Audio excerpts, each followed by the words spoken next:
Hi everyone, it's Melody with Design by Melody. I'm here with the fourth layout using my Cocoa Daisy kits. I'm loving these kits. For this one, I pulled out this very beautiful ombre paper in the background, and then I pulled out just a few additional things from my stash so I could have a few themed items, and also so I can kind of try to use up some of my pieces that are in my stash that I may only have one or two more things on. I've determined that if I keep them out and at the ready on my table or beside my desk at the top on the top of my embellishment box, then I'll be more likely to use it.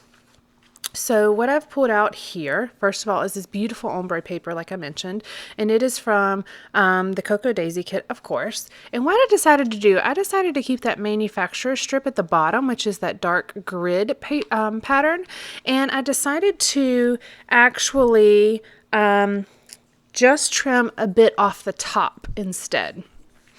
I wanted to have that dark go to the light and then with an ending part at the bottom. If I left it just dark going to light, I felt like it looked weird. I felt like it looked upside down.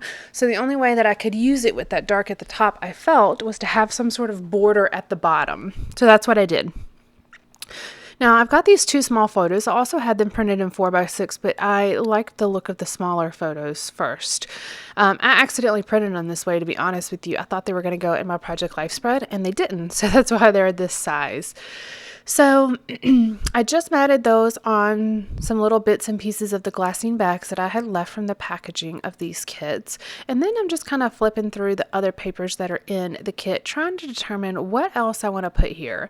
I was watching a process video the other day, and I have no idea who it was. And this is not even, it's not like a scrap lift, but it made me think on her layout, and actually I think it was 8.5 by 11 insert. What she did is she put two photos side by side in the middle and left the space at the top of the page and space at the bottom of the page. And it just made me think, when I pulled out these photos, it made me think of that layout. And I was just thinking, oh, I could put, they're both horizontal photos, horizontal oriented photos. So I could put them across the middle. Well, of course, they're not big enough to go across the full middle. So I decided to make kind of a middle card. And so I'm pulling out some different Project Life cards here, trying to figure out which one I want to use. And I'm going to end up using this very one that's on top right now, which is from the baby collection from Project Life. And for a brief moment, I toyed with the idea of using these fish, which are really cute, but have absolutely nothing to do with the pictures. So I have a hard time adding something that has nothing to do with the pictures. I don't know. That's why I think I have a hard time using buttons, because I don't have any pictures that relate to buttons. And so I have a really hard time using them. So to kind of ground the middle card here, I decided to just use a big block. I think it's like a 4-inch by 4-inch block of that like journaling paper, or the paper that I've been using for journaling. I'm going to put that right on the back, and I'm not going to line these up. They're all going to kind of be at be askewed a bit. One thing I am going to do to kind of ground this, though, is put a piece of washi across the middle. It doesn't end up being quite long enough, so I just tear it across the middle, since the middle is going to be covered up anyways, and I stretch it out just a little bit more so it sticks out the side a little bit more, because I wanted to be able to see it on both sides, and it kind of peeps out under both of the photos through the glassine bag, so you see it. The only place you don't really see it is behind the middle portion here. And that is basically the base of my layout. Now, this tag that I've used at the top is actually a piece of, it was the packaging that came in the kit. It's like, it has like the Atwell collection on the back. And I had put twine in it to try to use it on my last layout, and I never did. So I decided just to put it at the top here with this clip. It just looks so cute. Now, I didn't adhere it down other than clipping it. You can see the back of it. Oh, it's Fancy Pants. Atwell Fancy Pants collection. So I didn't adhere it down. I may go put some foam adhesive on it just to make sure it kind of stays there. It's popped up, but that it stays there. And then I'm using one of these dimensional birthday stickers and our birthday present stickers. And this is from the Recollections collection at Michael's.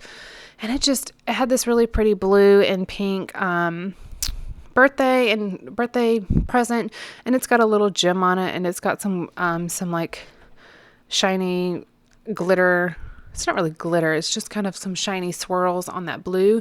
And so it just looked really pretty there. So I put it there and I thought it would be really nice. And then I'm going to clip the tag to the page at the top.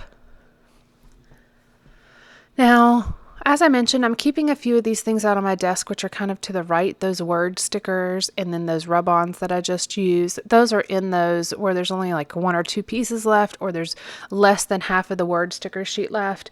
So I'm trying to keep those on my desk just so when I need to pull something else in, I can kind of try to use up a few of the little bits and pieces that I have. I don't mind having anything in my stash, but if it only has 1 or 2 things on it, I would like to go ahead and use it instead of it sitting around and possibly not getting used, getting lost, or just kind of taking up space. Sometimes the packaging of different things that we have really just kind of takes up space. So I want to just make sure that I'm using the things that I have. And I love these things. Otherwise, I wouldn't have them. I would have gotten rid of them or used them up or put them at the back of my box or something like that at this point if I didn't like them. So I want to make sure that I use all my products. And these are some older things. These are some Cosmo Cricut word stickers. And then I've got some Snap Life Documented word stickers sitting over there just in case I need something. Going through all the embellishments that are in the kit, and again, I love these acetate words, and so I'm looking through the ones that I have. I like that peachy color because it matches the washi tape and it matches the bow on the present, and it also matches the circles that I cut out yet again from the paper. So I pulled out all the words that were in that color, and I'm just trying to see which one fits, and I decided to go ahead and just do Oh Snap, because why not? My journaling on this layout is about the fact that Kaylin loves to put sprinkles on things. So when we got these cupcakes for his birthday, it was only natural that he covered them in sprinkles. And there's multiple types of sprinkles on these birthday cupcakes too. It's not just one type, there's multiple types. So that's what the journaling is. These are cupcakes that we took to his preschool class. All right, and one other thing that I did pull out, here's my sticker maker that I used to put down these acetate words. But one thing I did pull out was some little stickers from the planner sheet, and you see them right out on that card above the happy birthday. That happy birthday is from a Jolie's Boutique Card Sentiment Pack, by the way. They went on clearance at Target in their like card section probably about a year or 2 ago, and I bought like one of every color. They had a black and white set. They had I either have 2 or 3 sets, I can't remember, but I bought one of each of the ones that they had. It was like a black and white set and a like real colorful set, and this was from the colorful one. And it just says happy birthday. It's a sticker, and it just stuck right there. And I had put the little rub on. I cut the rub on into 3 sections so I can put it in each of the 3 clusters. And I just used it to kind of ground the word happy birthday. Now I have these 2 half circles that were just on the edge of the page of that circle paper. And one says XOXO. Well, it's backwards. It's OXOX because of the way that it was on the page, on the corner of the page. I needed the circle part to be going up, and it was cut off the top of the page. So instead of it saying XOXO, it says OXOX, but still the same thing. Instead of kisses and hugs, it's hugs and kisses. So same thing. And then the other one says, yeah, buddy. And which is funny because Ernest calls Kaylin buddy. That's always what he's called him, buddy. And then the top one that's going to go under the tag says high five. Now, when I use these acetate words, I always make sure, when I use my sticker maker, I always make sure to like rub along the edges of the word with my Martha Stewart tool. And that's the same tool I use usually for like rubbing off rub-ons and stuff. I actually had a popsicle stick in this package, which is why I've been using that. But I use the little, I guess it's called a stylus.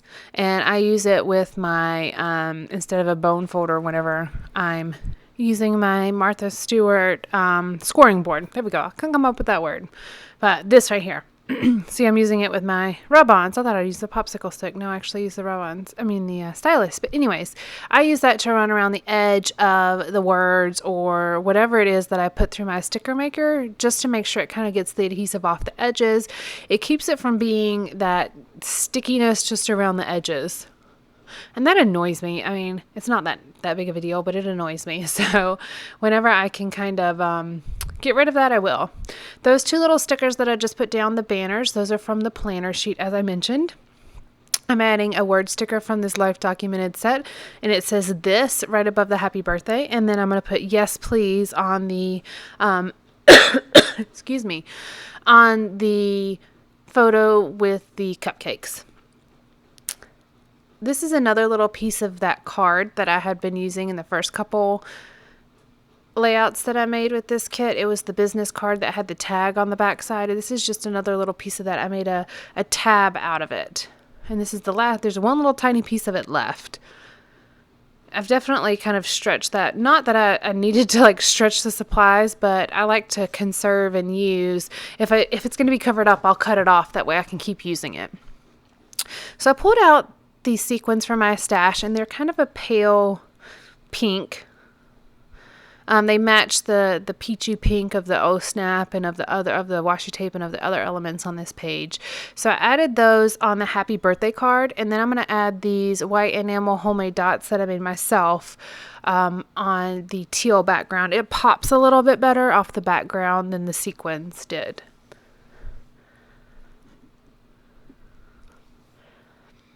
Just adding those. I like to use my glue dots for this. I have some mini glue dots, which then I cut in half or cut in fourths, depending on how big the sequin is or the enamel dot is that I'm adhering down. And it's just really easy to use that versus using glue. I think there's like 100 of these mini glue dots in a package, and I bought like 4 or 5 of them at Tuesday morning when they were 99 cents a package. So I've actually used a whole one up, which it's kind of crazy to me because I didn't realize how many of them I use, especially when I'm cutting them in half. That means I've done a heck of a lot of layouts, and I've only had these for a few months. All right, so I'm going to do my journaling on these word strips. I've been like really into this, I think, lately. I like the way it looks. I'm going to put Caitlin loves sprinkles, so it was only natural to pile up the sprinkles. And I'm putting that right under the happy birthday on that card right there, and it's going to be going next to the cupcakes. I had to move the one sequins that I had put down because I had meant to put my journaling on the right side. And so I moved the sequence over to the other side of the journaling strips. This pretty much finishes this layout. I really love the look of it. I like that my layouts are all looking different. I think that's important for me anyways, to have variation in my album, and each thing looks unique. It doesn't just look like I've copied the same thing over and over again, though that's not a bad thing. That allows for consistency. But for me, I like the variation of the different looks. The only thing that I need to go back and do is add some adhesive behind that tag so it doesn't fall and like end up at the bottom of my page protector.